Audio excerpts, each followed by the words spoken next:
Assalomu alaykum. Yuribqali, yaxshi tomonlilarmi? Ertalabda bir manzarani ko'rsatay dedim sizlarga. Kim yejavika bilajim ekkan bo'lsa, yana yilga bil ekkanlar, yana yilga mana shu holatda qoldiradi, qirqmasdan tagidan qirqon shunday qoldiradi. Mana shu manzara uyida bo'ladi. Mana qaranglar, o'sha g'o'ranib, g'o'ra bo'lib qoldi.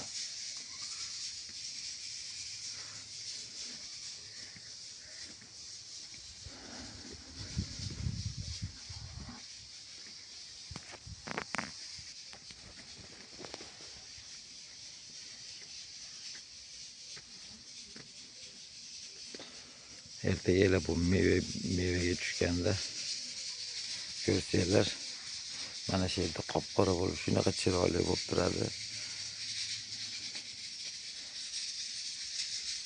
O'zingizlar maza qilasizlar ko'rib. Mana tagidan chiqadi. Mana o eski shoxlar, mana bular, mana shular eski shox. Bular meva bo'lganda buni qirqib tashlaymiz. Qirqilganidan keyin o'rnidan mana tagidan chiqib kelyapti. Mana bittaning o'rnidan 4 dona shox chiqibdi mana yerda. Mana yo'g'onligini ko'ringlar. Maslar keyingi yilga xudo xolasa xuddi shu holatda hosil beradigan bo'ladi. Mana kechagina bir akamiz yozgan ekan menga, mana tagidan g'ovlab chiqyapti, nima qilib yurib tashlaymiz dedi. Buni yurib tashalmaydi, bu keyingi yilga hosil beradigan shox hisoblanadi. Hozir mana 70-80 santimetrga borib qoldi hozir.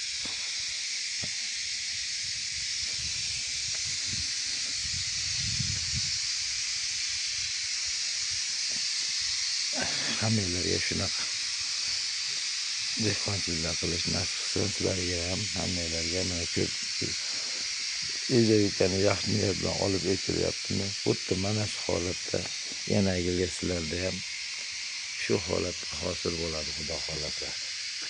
Faqat unga mehr berish kerak, hafsalat qilib mehnat qilish kerak, qarash kerak. Shu holatda xudo xolasa daromad qilasizlar. O'zingizni oilangiz uchun qilgan taqdiringizda ham bola chaqangiz yeydigan bo'lsa, bolalaringiz sog'ligiga, o'zingiz sog'ligingizga juda katta foydasi bor. Mana 1 metrga borib qoldi, oldi mana bo'yi. Ertalabda aylanib yurib shu manzarani ko'rib sizlarga ham ulashgim keldi. Ertamanda dehqonchilik qilgan odam o'zini qilgan mehnatini qanaqa ishlar bo'layotganini bilganda, qilayotgan ishlarini natijasini ko'rayotganda bir yaxshi bir kayfiyat bilan, nasriyat bilan bir ish boshlaydi aytamanda xudo xolasa. Shu kun davomida shu kech ta'sir qiladi, shu bemalol ko'ngil to'q holatda yuradi. Menda manaqa narsam bor deb. Mana bu lachka sortimiz meva g'o'ra boshlabdi bular ham. Mana e'tibor bersa bu yerda kivimiz bor. Kivilar bir yil mevaga keldi xudo xolasa. E'tibor bersalar shu dumaloq bo'lib, kichkina bo'lib turibdi shular mevasi. Mana bu yerda shular mevasi bo'ladi.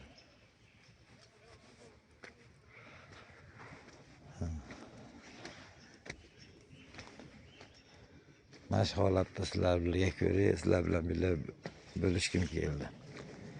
Sizlarga ham shunaqa dehqonchilik qilish nasib qilib, mana shunaqa holatda sizlar ham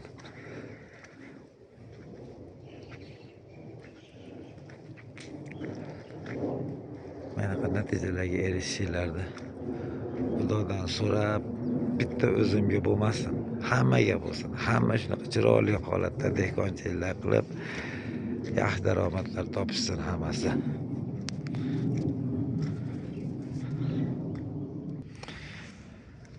Qaysi sortdan eksam ekan, nima qilsam ekan deb o'ylayotganlar umuman o'ylanmasdan qanaqa sort bo'lishidan qat'iy nazar ekinglar. o qanaqa sort bo'lishidan qat'iy nazar. Faqat mesniydan tashqarisini. Mesniydan hosildorligi oz. Shuning uchun uniki hosili ozroq bo'ladi. Undan chetdan kirib kelayotgan sortlardan ekadigan bo'lsanglar, boshqa dehqonchiliklarga nisbatan yaxshiroq daromad topasizlar. Xaridori naq.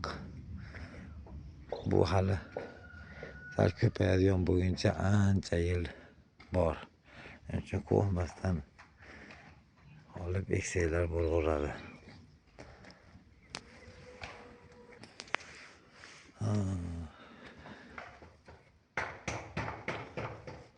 Manzarani qaranglar. Qanaqa chiroyli. Bunaqa natija qilgan ishinglar natijasini ko'rganinglarda o'zinglardan yana ham ishlagingiz keladi.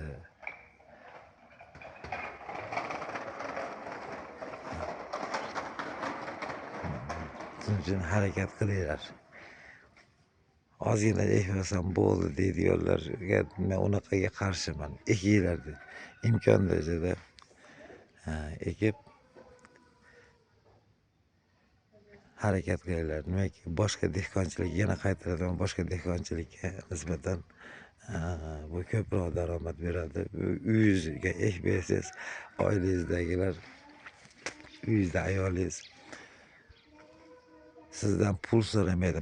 Bunaqasi aytganda sizga sizniki topib kelgan pulingiz uyingizda turadi. Mana shu uyda o'zini ayolingiz o'zi ro'zg'orni bemalol mashinchidan chiqqan narsa bilan kam-ko'st to'ldiradi. Yana qo'shimcha sizga oshchasini beradi ham shu holatda narsa bu. Shuning uchun